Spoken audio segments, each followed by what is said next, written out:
Welcome back to everybody who has joined us for the previous two sessions, and welcome to everyone who is joining us today for the first session of this entire workshop.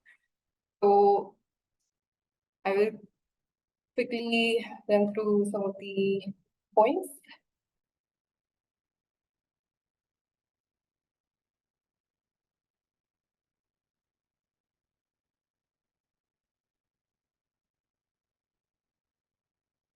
Yes, so welcome to this introduction to UNESCO Open Science Framework workshop, and today we are on our third day, day 3.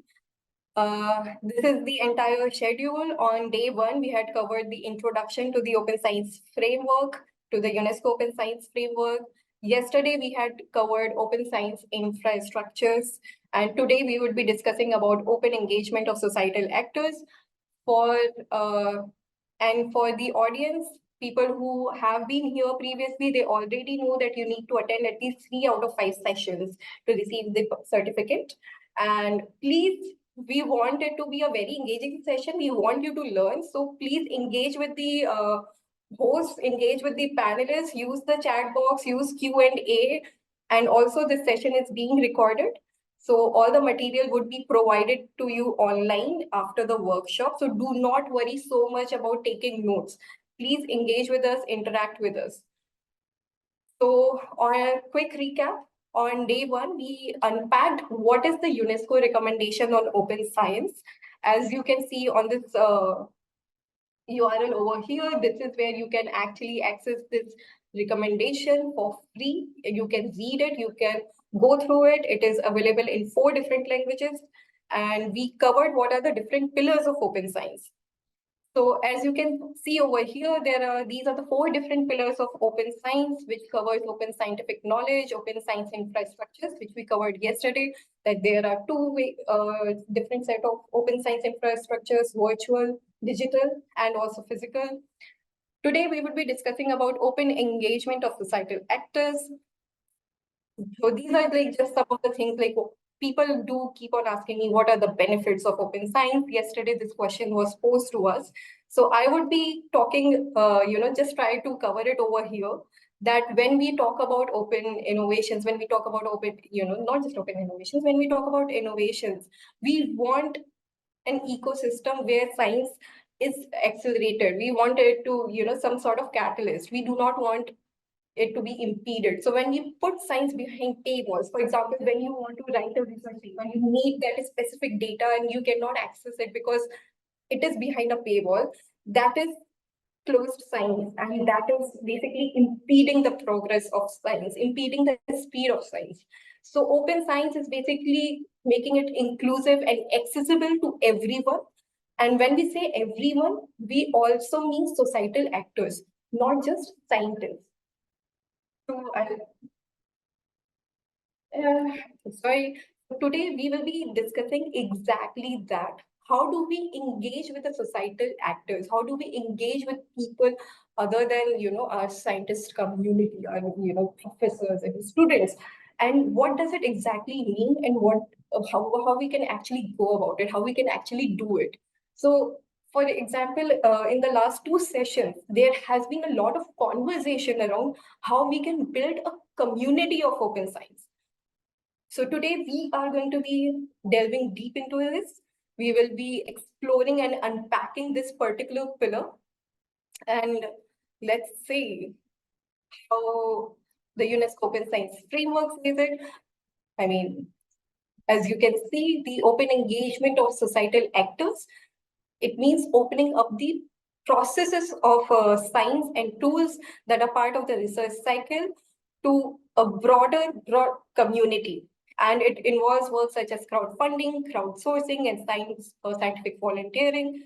And there is another concept, a very important and a related concept, which is citizen science and citizens participation that we would be focusing on today. And to discuss that, we have 2 experts with us who would help us go deep dive into this entire conversation. So firstly, I would like to invite Dr. Suryesh Namdeo. He is currently a project scientist contributing to the science diplomacy, biosecurity, and open science projects at the Indian Institute of Science, Bangalore. He has worked with the United Nations Office for Disarmament Affairs in Geneva as the Science and Technology Consultant. He is member and international relations coordinator of the Indian National Young Academy of Sciences. Until recently, he was the director of outreach and engagement of the Journal of Science Policy and Governance. He has been a part of the Youth for Disarmament and Youth for Biosecurity initiatives of the United Nations. Earlier, he was the program officer of the DST Science, Technology and Innovation Policy Fellowship Program at IISc Bangalore. He holds a PhD in molecular biology from the Max Planck Institute from Biology, Tübingen, Germany. And one thing that I have actually missed over here, Suryesh, I would actually quickly run a pre-session assessment poll for our audience. So it will actually also help us align ourselves to see what is the understanding of the audience regarding this particular topic. So I'm going to give everyone 1 minute. Please participate. We need at least 50% participation in these polls. Suresh, can you let us know if I missed anything in your No. introduction? I think you covered it all very much. So thank you very much also for inviting me for this session. Let me try to share my screen. I hope it works. Yeah. Just give us a minute because we are already 40% in. We have about 45%. Yes, come on, people. We need few more people to do so we actually have everybody. Yes. Awesome. So I hope everyone can see my screen. Is it visible, Pragya? Yes, your screen is visible. Okay. So shall I start? Just give us a second. Let me close the poll now. Yes. Can everyone see the poll results? Can you see the poll results, Surya? Yes, I can. So we have asked if people are, familiar with the concept of open engagement of societal actors in scientific research. Well, some people are familiar, some people are not familiar, most people are neutral, so somewhat familiar. And then we have asked how important do you believe is engagement of societal actors in science? And 72% of the voters have said very important, and 0% have said not important at all. Then the third question was if they have designed or participated in any citizen science project before, and an overwhelming 80% of the voters have not. So I think it will help you align and understand the audience, so you can take it from here. Yes, thank you so much, Pragya. I think it helps a lot. So I get it. Like we have a mixed audience, and a lot of people, even though think societal participation in scientific enterprise is important, they have not themselves directly engaged in such activities. So here I'm going to talk about that only. What we have here as a topic is citizen science. It's known by various names. Some people call it public participation in science, and there are various ways of saying, talking and discussing and working on it. So basically, it is a process where general public, public who are not necessarily trained in science, engage in the scientific enterprise, more specifically in the scientific methods. And this can, the citizen science can happen in different ways, and I'll be talking about some of those here. And also specifically, I'll talk about citizen science activities in India, and I think a lot of the things that I'll talk about India would also apply to many other countries which are part of the global south and which share similar challenges and also aspirations as India in these areas. So first of all, why citizen science? Why it is an important concept, and why even UNESCO in some ways is promoting it, and there is a global movement for promoting different kind of citizen science projects across the world. You will see a lot of citizen science associations are popping up in different parts of the world. Some of them are very, very active, especially in the West and Australia. You'll see a lot of citizen science associations being active. So basically, before going to the benefits and why it is important, I would like to again highlight that citizen science is something that is done in a very diverse ways. There are ways where there are certain citizen science projects which involve gamification. So they'll turn a scientific problem into a game that could be played by people, and that could lead to solving some kind of complex scientific challenges. This is used, for example, for solving some quantum mechanics related challenges in a gamified version. There are also ways in which citizen science is used to identify new species, where people go out and take pictures and then they upload it in a citizen science app, and that could be used later to find out new species. There are citizen science projects related to water conservation, environment, and also things related to recognition of new galaxies. So there are a number of astronomy related citizen science projects out there as well. So, what are generally the benefits for scientists? Then I think those are pretty obvious, right? You get more people to engage in your scientific enterprise, and that way you are reducing sometimes the cost and the effort and time that is needed to finish some large, complicated scientific projects. You are distributing, let's say, the computing side of the scientific project or processing side of the scientific project to a broader number of participants, right? You also kind of sometimes certain scientists who are leading these citizen science projects gain new perspective while they are engaging with these stakeholders, the non-science audience. They try to sometimes the citizen science project, especially the one that requires volunteers to physically go and engage with the scientists. Scientists gain a lot of new perspectives on how those projects can be run and what kind of new data that can be acquired in those projects. Now, then what are the benefits for volunteers or participants of these projects? I think for a lot of people, why they engage in citizen science, the general public, why they engage it is because it's a way of kind of formalizing their recreational or hobbies. For example, a lot of people have hobbies of bird watching. They can also, combine it with a citizen science project, and that can lead to some scientific discoveries. People like playing games, and then these kind of computational video games. They can also help identify new galaxies. So this is a way for a lot of people who have interest in science, but they're not necessarily scientists, to still engage in a scientific enterprise. There are other benefits also for many students, for example, participate in these projects for certificates or co-authorship that sometimes come in the citizen science project in the scientific papers that come out, or acknowledgement in the scientific papers, right? And sometimes these projects have big websites where they highlight the contributions of different participants or volunteers. There are also benefits for the society at large. You have more people being engaged in scientific enterprise that can lead to a better scientific temperament, better understanding of how science is done, which is especially very important in this age of misinformation and disinformation, where there are a lot of things shown as scientific are not really scientific. Right. So when people engage in these activities, they get a slightly much better understanding of how and why science is done. There are also, since a lot of people are also getting aware about certain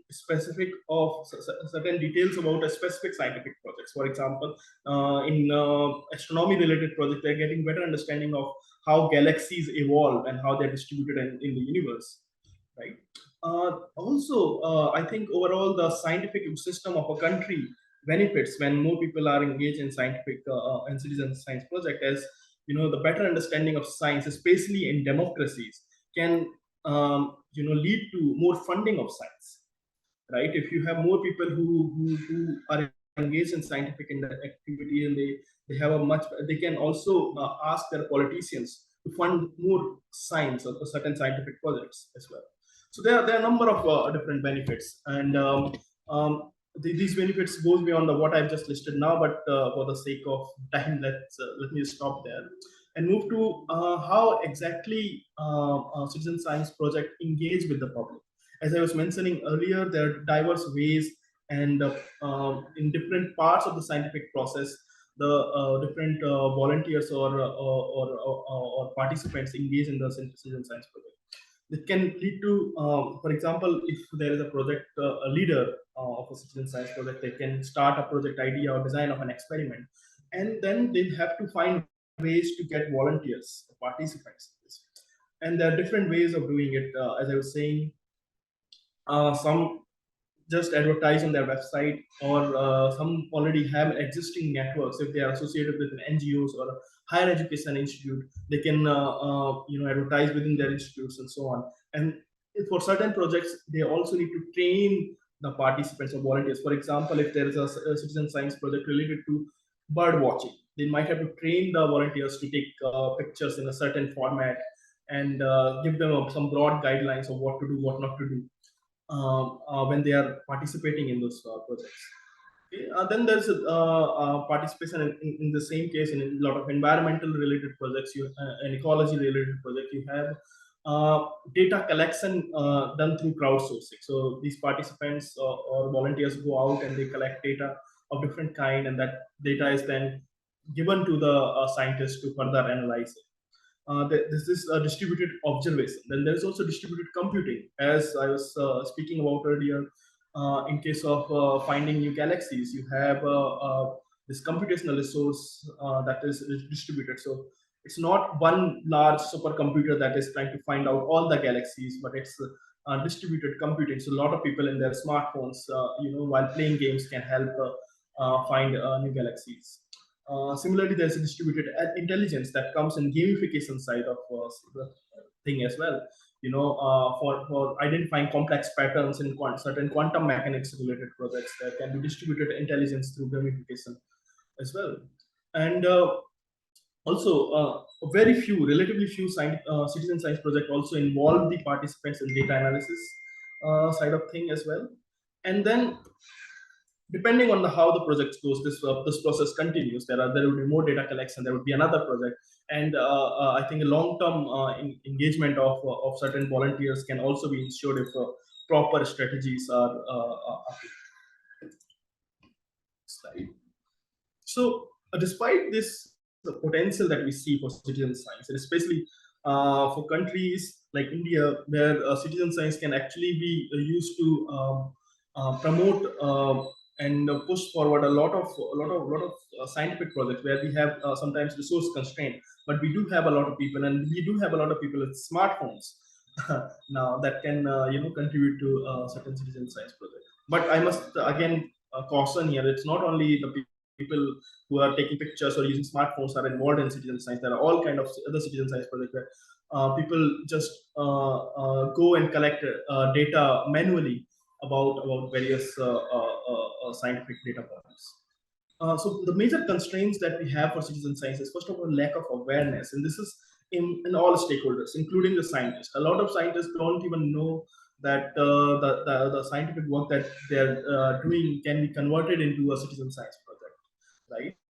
And similarly, the funding agencies and the governments also don't know enough about citizen science. They don't know how it could be used for certain. Again, there is always a challenge here. Not all science projects can be converted into citizen science, right? There are certain kind of projects, as I was mentioning earlier, that can be converted into citizen science projects. So, how do we have kind of guidelines and best practices for those kind of projects, to identify those projects and support people who are doing those projects? And the lack of awareness is, as I was saying, also for government, is also for funding agencies. There's very limited funding for citizen science at the moment, and this is a place where I think, especially the philanthropic organizations, can play a big role, because citizen science actually engages the society in a way that is beneficial to almost all stakeholders. Now, there is, from the government side, due to the lack of awareness, there's also a lack of facilitative policies and institutional mechanisms. And this is not only at the level of government, this is also at the level of higher education institutes and research institutes. Not all the leaders of those institutes know about citizen science, and hence they don't always promote the people who actually even want to do the citizen science kind of projects in those institutes. right? Let me give you an example. So in India, we recently, a few years ago, came up with the scientific social responsibility guidelines from our Department of Science and Technology.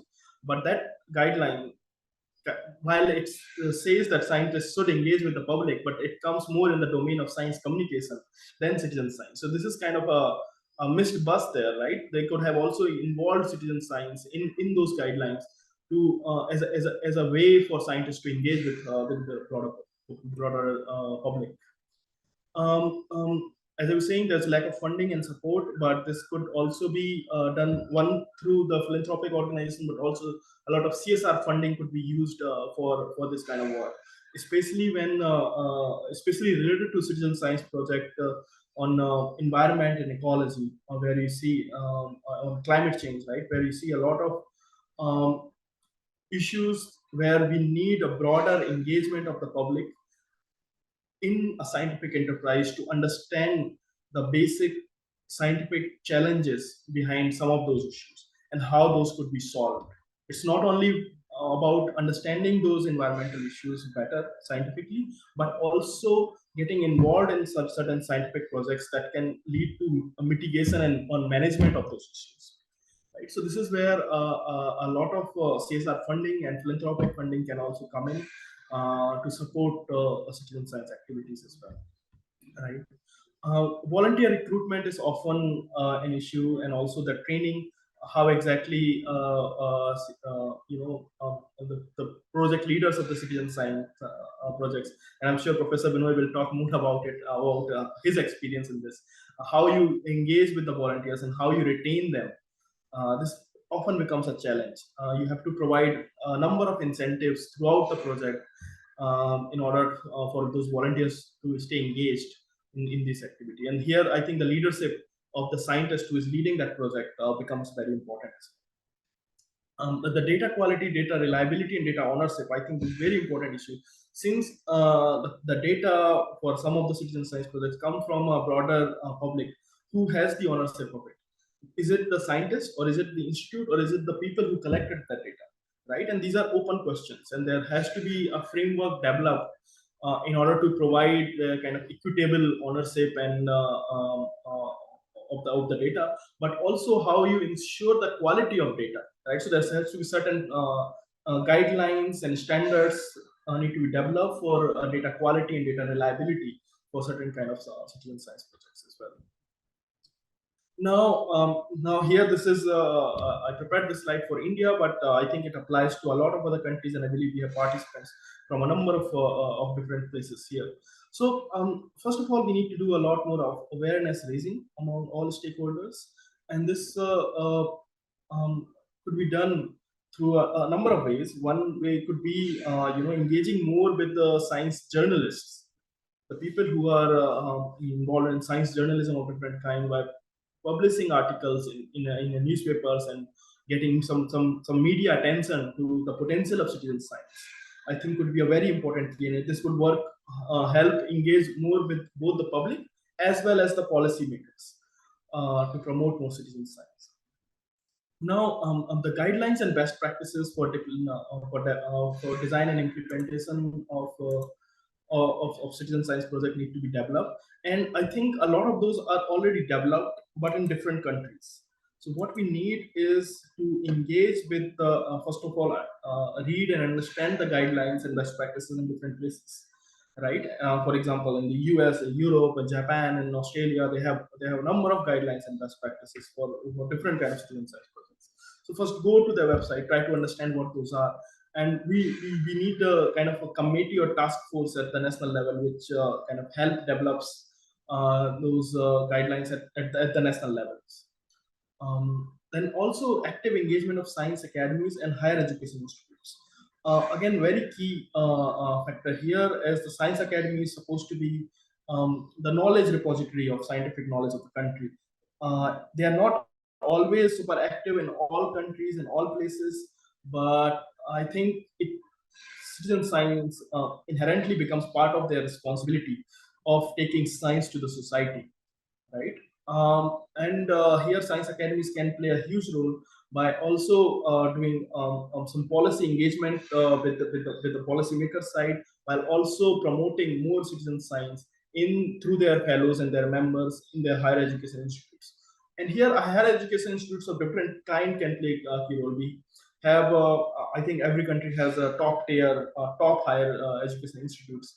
For example, in case of UK, it would be Cambridge and Oxford, and in case of India, it's IITs and IISc and so on, right? So they have more resources and funding generally compared to other institutes which are more at the local level. And they all can play key roles. So local institutes are better in, let's say, community engagement at the local level, and they can lead those kind of citizen science projects. Whereas the higher education institutes with more resources, with more funding, can lead more complex citizen science projects. For example, which require gamification, or which require a higher level of computational power, or use of artificial intelligence in addition to citizen science. So those kind of projects can be designed and led by the higher education institute, which are at the top, and local level institutes and NGOs can lead other kind of citizen science project, which engage more with the community. And what we also need is kind of a repository and network of different kind of citizen science projects, so they can learn from each other and also explore complementarities as well as collaborations among themselves. For example, if a similar project is happening in one part of the country and another is in a different part of the country, they can collaborate and try to compare each other's results and try to, bring more value to the work that they are doing.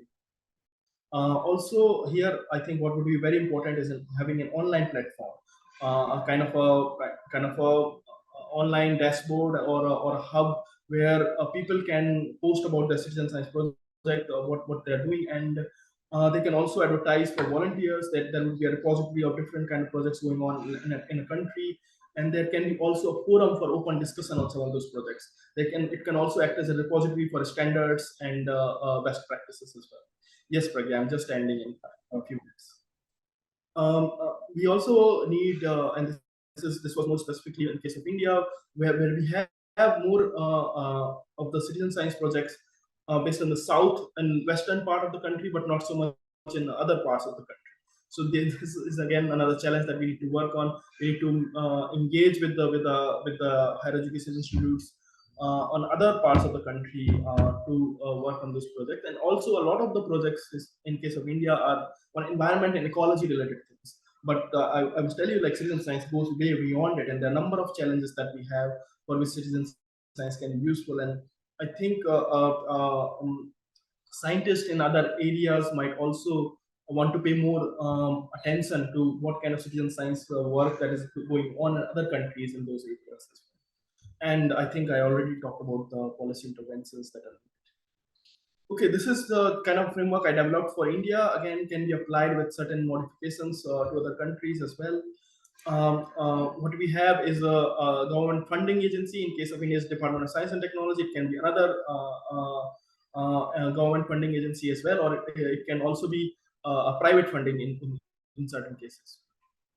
Now, they can play a key role in kind of setting policy guidelines, and also developing a national portal for information related to citizen science projects and engagement.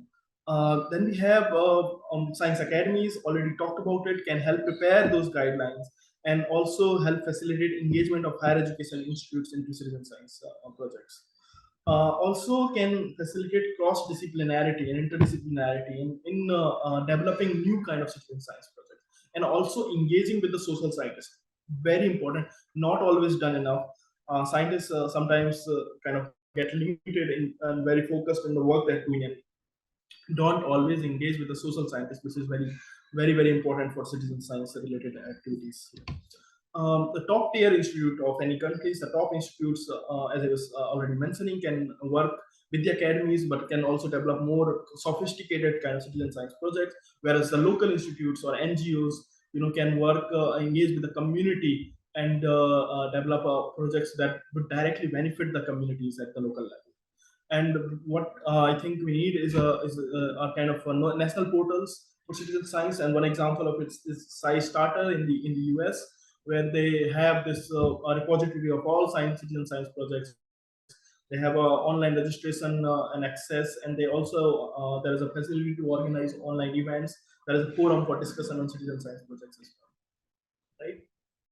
Okay, with that, I would end my talk, and I'll be open to all the questions and discussion. Thank you very much for the opportunity. Thanks, Pragya. Over to you. Great. Great. Thank you so much, Suryesh. I mean, that was a very comprehensive talk, and you gave a lot of details of what goes in, like what is citizen science and what goes in it. And you have actually also presented this, like what policy interventions and what Indian framework can actually support this entire initiative. So I think there was already a question for you by Karishma Bhati in the chat box. Karishma, can you I think I lost a question among all these chats. Can you actually please put your question in the Q&A box, and everyone else who actually has a question for Suresh, please put your questions in the Q&A box, and he will interact with you over there. And I mean, you have talked a lot. You were talking at some point, you were discussing about these galaxy characterizations and how it has been used in astronomy, citizen science. And there is one very interesting fact that I came across some days back, that for exoplanet exploration project in 2017, NASA used citizen science, and in 48 hours, 10,000 people characterized over 2 million systems, which would not have been possible otherwise, which actually shows you the power of a citizen science project. But anyway, with this, we will move on to the next speaker. And also, before we quickly move on to the next speaker, among our panelists, we have Dr. I. Seguera, who has joined. She is the program specialist from UNESCO Beijing, and she took the first session. All the people who were there in the first session would recognize her. She took the first section on introduction to UNESCO Open Science Framework. And with this, I will quickly move on to our next speaker, Professor B.V. Binoy. He is the Associate Professor at the National Institute of Advanced Studies, Bengaluru. He is a cognitive scientist who is interested in the science of science communication and conservation of the megafishes. He studies science communication ecosystem under the lens of cognitive science with the aim of developing strategies for the effective dissemination of science to promote scientific temper and positive behavior change in multicultural societies. He explores the roles of participatory science communication programs like citizen science in promoting scientific thinking and public trust in science, and designs modules integrating traditional pedagogies with the tools and techniques of science communication to make science learning effort-free for the school children. Oh, I wish that somebody was doing it when we were actually school students. Please take it away, sir. The floor is all yours, and I hope I have done justice to your introduction. Please let us know if I've missed anything. So, may I share the screen? Yes, please. Is it visible? Yes, sir. Okay. Thank you, Dr. Pragya and organizers for the invitation. And thank you, Dr. Suryesh, for setting up the scene ready for the discussions. So an anticipatory bail, that is, since the topic is same, there may be some overlaps of the ideas, but what I will do that I will try to add more examples to fill that gaps. So with your permission, I am moving to the presentation. So when Dr. Pragya contacted me and told about the Open Science Initiative by the UNESCO chair, I said I am very happy because this is a place where you can share the idea of citizen science, and many contexts you will be getting some collaborators, because citizen science is totally dependent upon networking. So as all of you know, and as Dr. Suryesh also mentioned, this is one of the major pillar of the open science. That is open engagement and bringing societal actors into the system. So I'm sure you people are familiar with the other components. So slowly what we will do that today, we will try to dig deep into the system of citizen science, and we will try to understand how to build a citizen science and what are the challenges you will be facing while building a citizen science. And I will be keeping an example of a citizen science which I initiated in 2009 called Student Scientist. as an example for the entire discussion. So, and I will give a little bit more information about the student scientist, which is still surviving citizen science project, and I will share that a little bit information on that. So, it is a well-known fact that in a democratic system, we need to consider public. And public, and in the democratic system, as you know, we need to think about democratizing the science as well as scientizing the policies. So generally we go with a top-down approach where we say that, yeah, you scientize the policies, or some big people. If I can quote one of my mentors who used to say that, yeah, in earlier times, some big people comes and they sit around the table, come out with some scientific policies, and people follow that. But that has changed because now we are living in a democratic system, and where people are also have the stake on the future of science also. So in order to make the science democratic and scientize the policies, we need to involve public or people may not be expert like a trained scientist in different segments of different steps of scientific knowledge production. So this is an ideological setup at which the idea of public participation in science comes. And one of the major tools for public participation of science is citizen science. So as you know, the science communication or the interaction between the science and society also has changed. Earlier, it was like a science dissemination was the major tool. Now it is moving towards the conversation or bidirectional communication between scientific community and citizens. So in this context, citizen science becomes very much important. And simply like Suryesh has already mentioned, this is a process where you involve public who may not be expert or may not have a scientific background or training in research into the research activities conducted by professional researchers. And this is very much important, like I said, in two cases, when you conduct science in democracy as well as to democratize the science. Keep that in mind. We will see how it unfolds in the coming slides. The idea of citizen science, if you have gone through the literature, you will see that it is not new.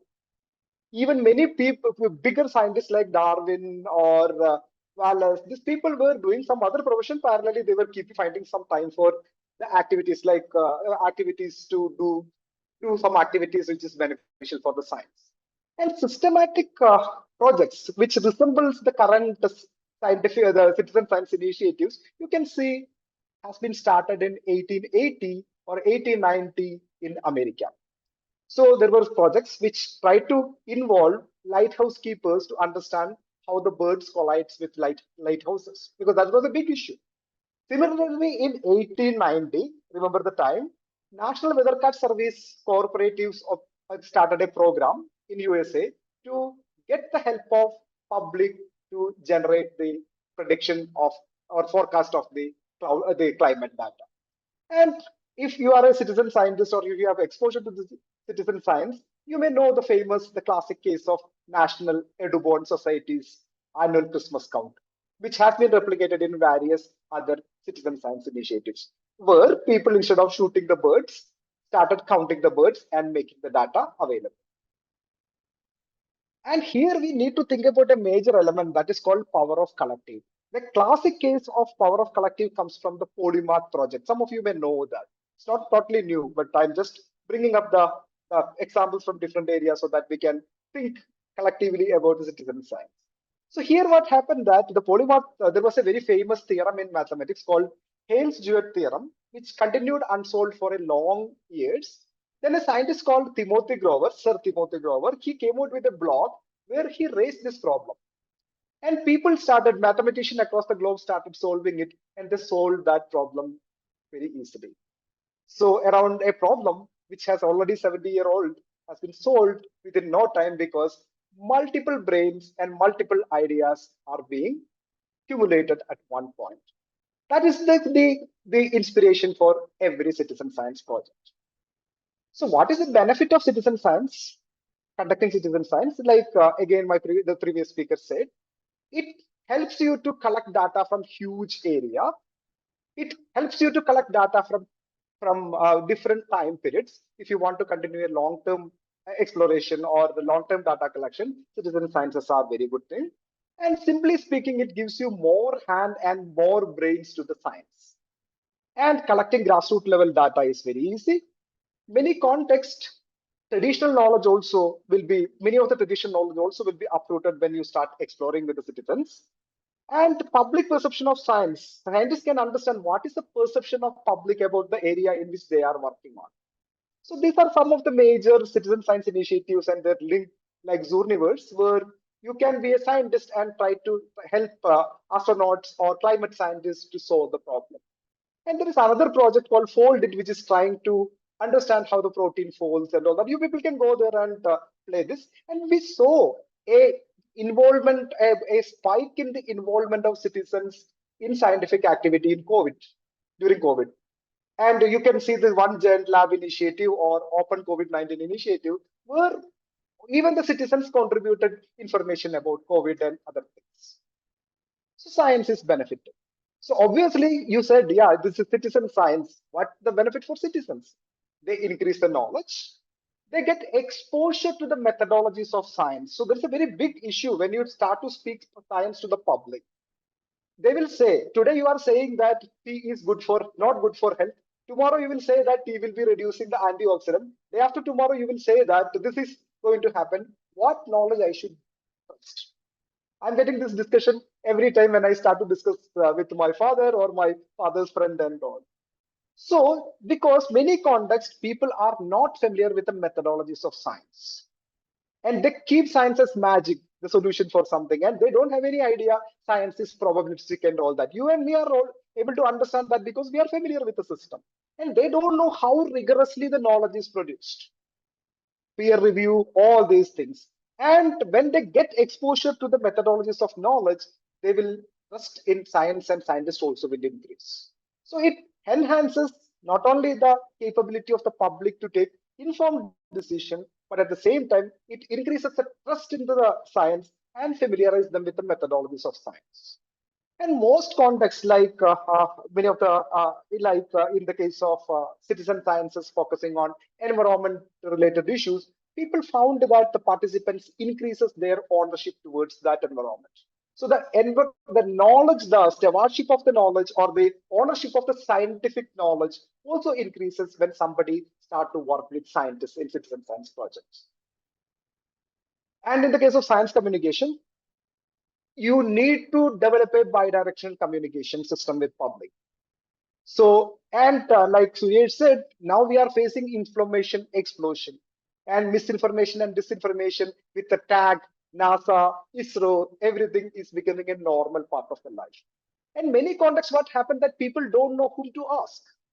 And if you go to the internet, they will find different answers for the same question. So in that kind of scenario, promoting bidirectional communication, promoting scientific temper and the mentality to do the fact checking, that kind of scientific processes are given, will be exposed. The public will be exposed when they become the part of the things. So part of this kind of project. So parallelly, while doing this and practicing this, they will understand the importance of media literacy, understanding the scientific information, trusting the scientific information and all. So now we will see slowly, since it is 15 minutes, I am trying to crunch all the information into a capsule. So there are three kinds of citizen science projects. This is one of the major classifications. There are other classifications also. One is called contributory, where volunteers are only supposed to provide data for the scientists. So you go there, you collect the data, you give the data to the scientist, either using an online medium or an offline medium. So your duty is over. Second is called a collaborative project, where you as a participant have the freedom to refine the study. You can suggest, no, I want to add this element also. In my community, it is not like that, like this. And there is a ideal model, which you don't get much, which is called fully democratized co-created projects, where public and scientists work together and come out with a citizen science project, where the equal division of labor or whatever, equal sharing of benefit, all these things will be formed. But generally, most of the citizen science projects comes under the category contributory, or rarely you will be getting collaborative projects also. Because I was going through a review recently and they found that in the case of water, around 95% of the projects were contributory, which they studied in European region. So what is the idea behind, or what is the scientific basis behind the citizen science? It uses social learning. What it does that there will be a model and a mimic. Here the model is a scientist, mimic is a layman. And there is another thing that is called collective intelligence. Multiple brains with multiple processing capacity and diversity in the cognitive abilities are gathering. And decentralization of the expertise will happen because everybody are not going to be the expert of everything, but you bring different people with different level of expertise, and you aggregate the diversity of opinion into a collective decision. There is a mechanism. That mechanism is very much important because many times people will be generating data, people will be generating conflicting data, and this mechanism fails and citizen science initiatives will collapse in the beginning itself. I will give you an example by the end from my own experience. So how to start a citizen science project? This many of you may know, you may be participating that, but for the sake of generating the discussion, I am doing it step by step. Here I will share some of my experiences also. Choose a scientific question to start with, and the question should be attractive to the public. So if you are going to start a project on what will happen if a molecule which is half page long molecule interact with another half page long molecule, and the CH3 will be moved from here and there, public will say that we are not much interested. So many contexts, as I was studying school children's mindset towards science, I found that many times what happened that science gets separated from the normal life. So it is always better to keep the questions which they are interested in, or at least a major community will be interested in, at least in the beginning phase of the citizen science. Otherwise, what will happen that this is a long-term process. In the initial phase itself, there will be a lot of conflict.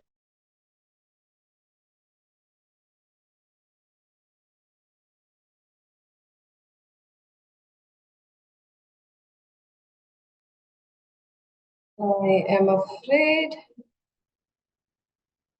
Professor Binoy has frozen. Okay, it's not Hello, am I audible? Yes, sir. I think we lost you for 10 seconds over there. Okay.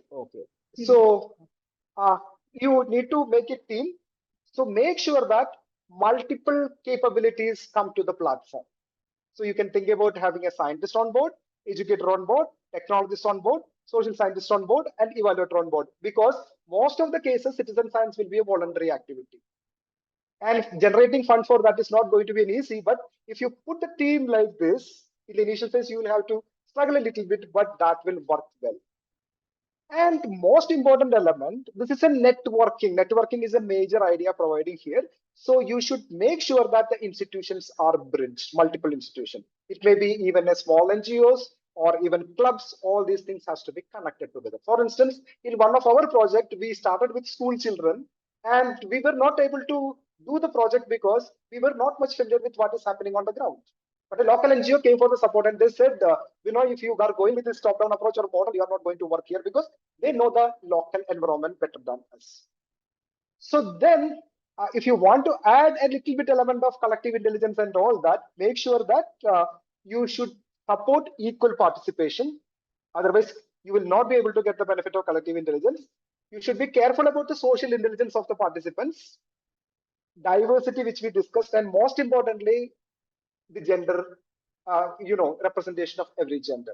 So study shows that in collective intelligence initiatives, the percentage of females, if they increase, you will get more positive results. So that also you should be careful about. And then you have to come out with the protocols and the system for data collection. So you have to be careful about the diversity of the participants because everybody is not going to perform everything. You need to think about the subgroups, and you can use the technology based on whatever capability and expertise your group has. And don't be too ambitious. Always make sure that you get maximum benefit out of the group, or the group should be happy to come out with maximum instead of giving some big task. So start with the baby steps. We call it as baby steps, which can be achieved. Otherwise, what will happen that they will come out with a lot of anticipation and they will leave the groups. So it could be game based or mobile phone based or camera based. There are so many tools available for that now. And another point is reward. many people ask when we start the citizen science project, what will be the reward we will be getting? So generally people say we will be giving reward to certain group or certain winners, something like that. Generally, many contexts, this competitive models work only in the case of, work better in the case of online kind of citizen science. So recently we conducted a study of citizen science initiatives in India, and the result is under preparation. And people said that many of them discontinued with the citizen science initiative because they were not interested in competing with others. They said, we are here to do the science. We don't want to get a badge by competing with my friend, by adding more species into the list and all. So even there are citizen science initiatives which talks about no reward model, where exposure of to the scientific methodologies or doing science itself works as a reward system. So then recruit and train participants. Always be careful about the cultural factors, because many contexts what happened that the whatever you are planning may not work, because we were working in one area, and our plan was to start observing the canids in that area. Canids means the dog-like animals in that area. It didn't work because children who were the major participants said that we are not interested because our religion don't allow observing or studying these things. So that kind of things you have to be careful.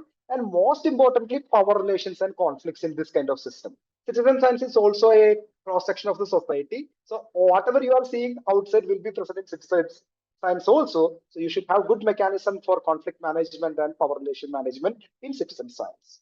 And analysis and interpretation of data, you have to be very careful, because the study shows that even if you are involving more people, they will understand how the data is being analyzed and all that. And there's a classic term used, brain soldiers, by Toffler in citizen science, because they come and fight for you, and the benefit will be given only to the some other stakeholders. That should not be the way. So we should make sure that they participate in every segment of the citizen science initiatives. So here, another thing, as a psychologist, another thing you have to be careful about is social laughing and free rider effect, because some people will be doing work, others will always match with them, and they will say that they are not doing this work. So you should have a clear-cut mechanism for managing that also. Otherwise, in long term, the system will collapse very easily. You should have a clear-cut plan for disseminating result. This is one of the model which we were used when we were started student scientists. It could be scientific papers, like my previous speaker said, even citizen science initiative came with scientific papers. It could be something which is local also, because many of the cases students generate material for their own networks also. So another point, along with all these things, you need to provide the idea of ethics in the citizen science, because people will do so many things to get data or to get maximum attention, because it's again a social system. So most important thing, every level you should provide training on ethical considerations, ethical aspect of science and all that to the citizen scientists. It's generally not discussed much, but because many times I have seen myself where people doing the manipulations in the ecosystem and all that for getting good photographs, because good photograph means more likes. More likes means you will get a image scoring in the group. So that you need to be very careful. You need to train them in all these aspects. And most importantly, you need to have a clear-cut system for evaluating and refining your plans. So every level as a coordinator, you should have a clear-cut plan, and always make sure that be cruel. I'm using the word cruel when you do the evaluation to yourself. And the challenges, major challenges, many of which already Suryesh has discussed. What happened, the citizen sciences are discontinuous.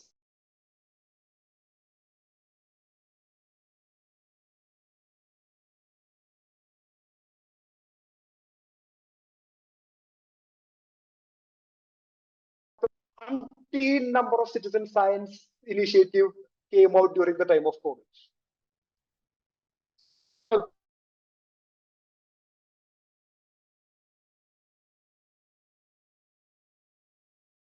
Dr. Binoy, are you there? So I have two more slides. Or did I cross 15? Yes, sir. We are touching 20 minutes now, but I was also going to say that Okay. I will finish it. I will finish it now. Yeah. So with this slide, I will finish. Other things we can discuss it here. So most importantly, managing the participants, like I said just now, that it is the area of people with money and free time. That should not be the way if you are planning some citizen science where the inclusivity is important. And another thing, like again, previous speaker said, data sharing. That is a big area which requires a lot of discussion. If you are having a international citizen science initiative as a part of it, that. And another important element is spreading misinformation through citizen science initiatives. That also we have seen at many contexts, because some so-called big brother or big sister will say that I know this is the reality. So these are the things which you have to be very careful about. Other things we can discuss during the discussions. Thank you. That's great, sir. That was a very, very comprehensive on how one can go about, thinking about a citizen science project and designing a citizen science project. That was a very comprehensive view. And I think we had some questions in the Q&A box already. So I believe Suryesh has actually already answered quite a few of them. So would you like to actually take this question? Somebody has actually asked, this question came and you were actually talking about discussing about designing the citizen science projects. This question came, can traditional healers be involved in citizen science projects? Traditional healers. Yes. Say, again, it depends upon your question. If you are studying traditional healers, you can involve citizen science. You can involve healers into that. If you are asking the medical aspect, they can be added as a citizen, but you have to make sure that they stick on to the methodology the group has come to the consensus. Okay, that's what I said. Most of the important element is managing the group. So many times what happened that people will try to, so in neuroscience, many of you may know this called winner take all. So vocal people, many times what happened that they will try to drag the project towards their interest. So managing personal interest is a big issue.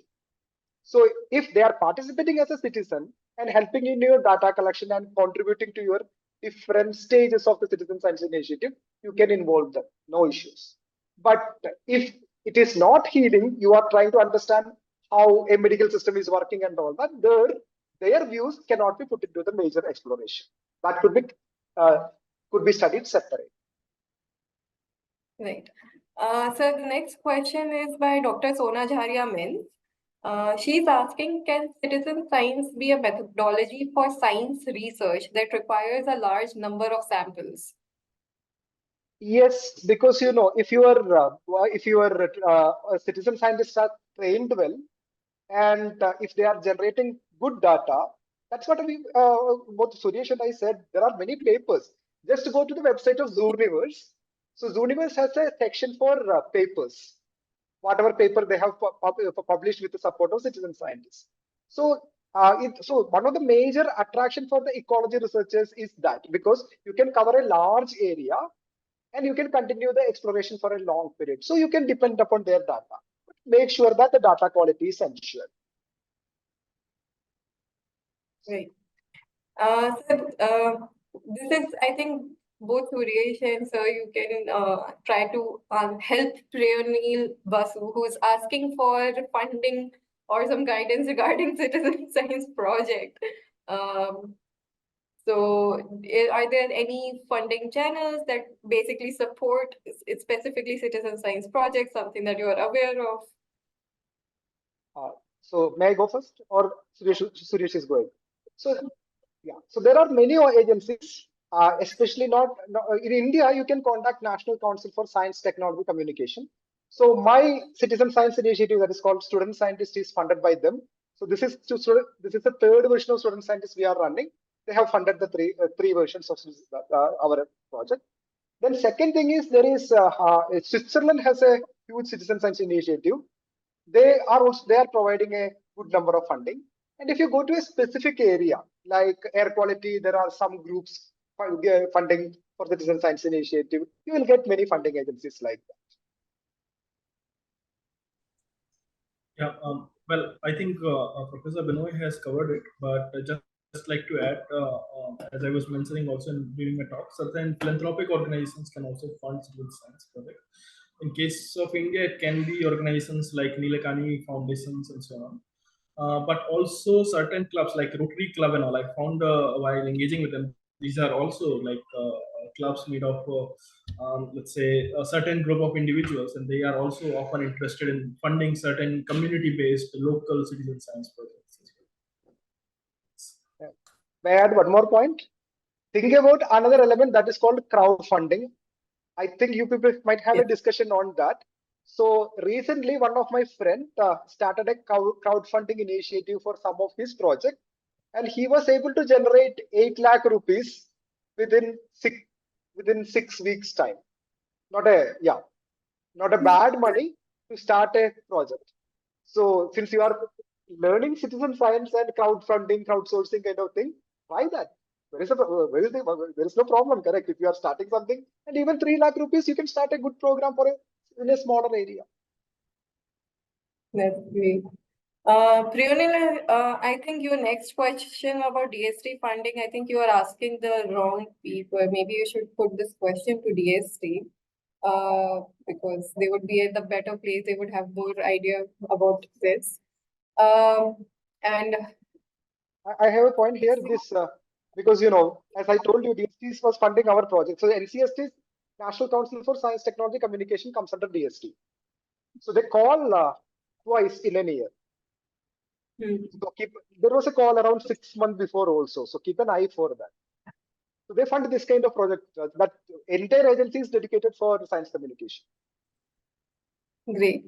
So I think we are 3 minutes.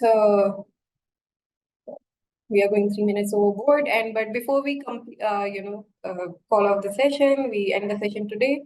I would like everyone to take the post-session assessment polls. Please participate, everyone over here. Okay, Priyamvada has actually raised a very pertinent question, and I would like both Suryesh and Dr. Binoy to weigh in, because this is a question that whenever we talk about engagement of societal actors, this discussion usually comes about, including citizens in research. How does one maintain the integrity of scientific research?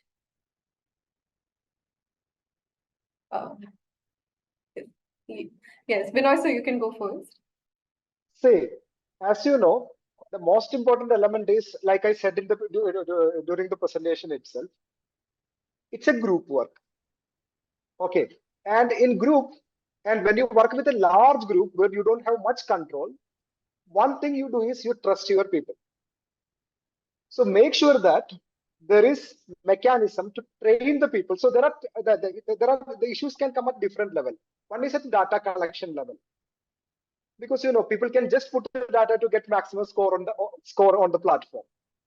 So you need to have a clear-cut mechanism to observe your groups. And generally what we do is that we keep multiple subgroups. Okay, so multiple subgroups helps you to understand how the activity in that group, or even if you have a doubt about the data generated by one subgroup, you can exclude that. So that is very much important. Second point is, this is like a long-term scientific activity where following the methodology as suggested by the group is very much important. So make sure that they are well trained.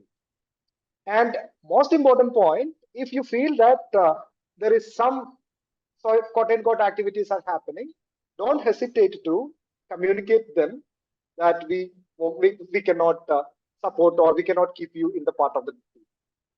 So this that is the major things which generally we do. Otherwise, it's very difficult because huge number of people generating data and all that. And nowadays, people are talking about understanding using AI programs to come out with to analyze the data trend from each node and all that. But that will be a little bit difficult with that. So theoretically, we trust them, they trust us, and our trust convert into science, the trust in science and the data they generate. Yeah, I think I agree with what Professor Binoy just said. So these challenges are there, and they are well understood. And for certain kind of projects, they have developed certain standards and guidelines. But again, it's not possible to have those kind of standards and guidelines for all kind of projects. Ultimately, at some point, you have to trust the public, right? After sufficiently training them, and after putting some checks and balances here and there, ultimately you have to trust the data that is coming from those people. And in these kind of projects, that always comes with a caveat that these are the checks, balances, guidelines, standards that we applied, and this is the data we got, and we are working on what we got. So this is how the research papers ultimately shape. This is how it is. Thank you. Great. Thank you so much. And well, last 10 seconds for the post-session assessment poll. Please, everybody participate.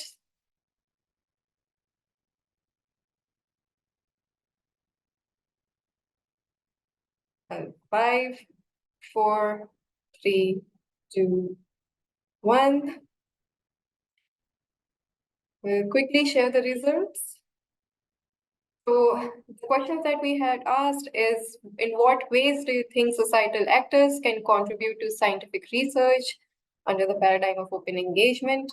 And people, well, we got very mixed results. But in providing input on research questions and priorities, participating in data collection and analysis, contributing local or traditional knowledge, co-designing research projects with scientists.